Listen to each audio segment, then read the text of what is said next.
लखनऊ की बात हो और राजनीति की बात ना हो तो ये नाइंसाफी होगी। और आज हम एक हॉट टॉपिक पर बात करने के लिए लखनऊ में ही मौजूद हैं। मुद्दा है एक मौलाना साहब का, अब्दुल्ला सलीम, जिन एसटीएफ ने पूर्णिया से गिरफ्तार किया है। कुछ दिनों पहले मौलाना साहब ने सीएम योगी आदित्यनाथ की माता जी को लेकर के टिप्पणी की थी, और ऐसी घटिया टिप्पणी की थी जिसको हम यहाँ पर दोहरा भी नहीं सकते हैं। तो इसी पर तमाम सवाल उठ रहे हैं। सवाल पहला मेरा सर आपसे ये है, एक महीने के बाद गिरफ्तारी क्यों? कि इसमें आपने 3 सवाल किया है। पहला, अब्दुल सलीम ने उत्तर प्रदेश के मुख्यमंत्री जी के मां पर उनके व्यक्तित्व पर टिप्पणी की, उनको राजनीति के पैरे में घसीटने का काम किया। तीसरा ये कि एक मां की मर्यादा के कैडर से खेला, ये सबसे बड़ा जुर्म है। और इस जुर्म का मैं निंदा करता हूं कि आजाद भारत, जहां देश में संविधान और कानून से देश चल रहा है, उस विधा पर इसने अब्दुल सलीम ने हमला किया।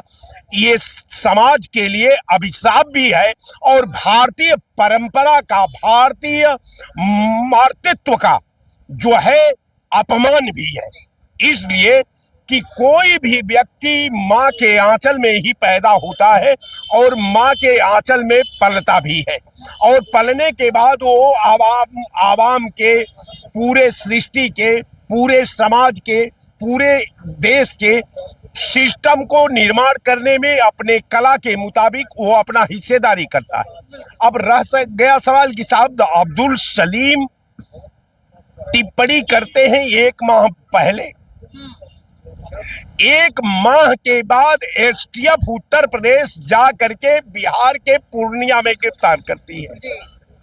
वास्तविकता यह है कि जो सरकार यूपी में जिस दल का है, वही सरकार बिहार में भी इसी दल की है।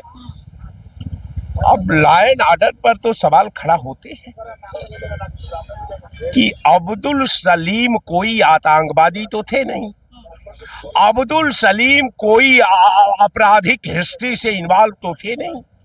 अब्दुल सलीम के सामने कौन ऐसी समस्या खड़ा हो गई, कौन ऐसी वेदना उनके दिल में पैदा हो गई, उनको इनके माँ से क्या जलसी, क्या द्वेष, क्या डाह हो गया कि ये जो है उत्तर प्रदेश के मुख्यमंत्री योगी आदित्यनाथ के मां पर टिप्पणी कर डाली। ये सवाल तो गंभीर है भाई। लेकिन सर, पहले भी आरोप लगे हैं कि अब्दुल्ला सलीम जो है, उन्होंने बहुत सारे ऐसे बयान दिए हैं जो काफी ज्यादा कंट्रोवर्शियल हुए हैं। उन्होंने कई लोगों पर ऐसी टिप्पणियां की हैं। हालांकि इस बार उन्होंने निशाना सीएम योगी की मां को बनाया। बिल्कुल, देखिए, सबसे बड़ी परंपरा की बात है। मैं बताया कि ये नितांत घटिया किस्म का बयान है। मैं आपके चैनल पर इसकी आलोचना के साथ निंदा भी किया कि ऐसे बयान आजाद भारत के परंपरा में, संविधान में, हमारे लॉ एंड ऑर्डर में शोभा नहीं देती। लेकिन कारण ये है कि नियम एक ही तरफ से नहीं चालू होती। जब देश की पार्लियामेंट में एक दिवंगत आत्मा को रोज सुबह कब्र से निकाला जाता है और शाम को कब्र में डाल दिया जाता है, केस नहीं होती, वो सत्ता पक्ष का एमपी होता है।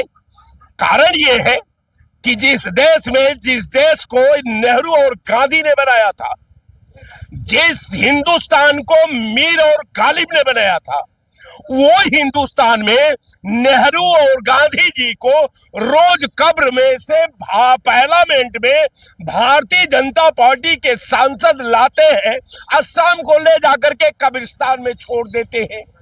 अब अजीबो गरीब आपको लग रहा होगा कि मैं आखिर वास्तव में कहना क्या चाह रहा हूं।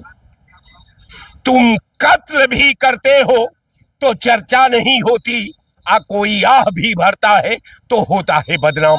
कारण यह है कि भारतीय जनता पार्टी जिस बीज को बोई है, तो बीज जो चना के खेत में अगर चना बोया जाएगा तो फसल तो चना का ही होगी।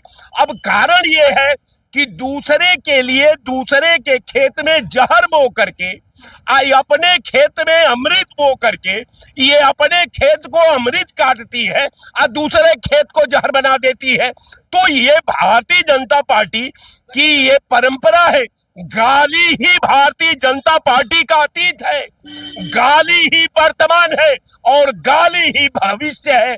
ये भारतीय जनता पार्टी है, ये निरंतर भारत की संस्कृति से खेलती है, भारत के हिंदुत्व से खेलती है, भारत के आवाम से खेलती है, भारत के संविधान से खेलती है, भारत की संप्रभुता से खेलती है, भारत की एकता से खेलती है, भारत के अखंडता से खेलती है, भारत के संस्कृति से खेलती है, भारत के सनातन से खेलती है। तो इसका खेलने का आदत है। तेरा दिल तो है सनम यासना, तुझे क्या मिलेगा नमाज में, तुमको कहीं कुछ नहीं मिलने वाला है। मैं निश्चित तौर पर ये बात कह रहा हूं कि आप समझने का प्रयास करिए कि मैं अब्दुल सलीम का आपके चैनल से निंदा करता हूं।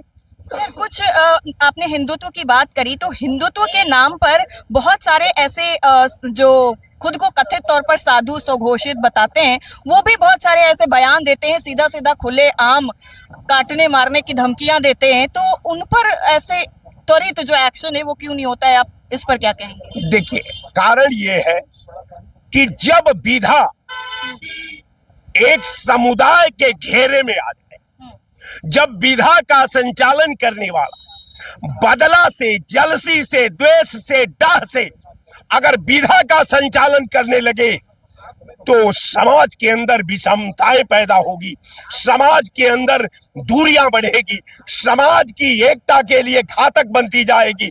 आज वही कारण है कि जो भारतीय जनता पार्टी जो जहर बोई है अपने लिए, वो आज जहर काट रही है। चाहे वो सड़क पर काटे, संसद में काटे, व्यवस्था में काटे, लॉ एंड ऑर्डर में काटे, सरकार में काटे, वो काट रही है। मैं निश्चित तौर पर आपके चैनल को बहुत ज्यादा लिंगर नहीं करना चाहता।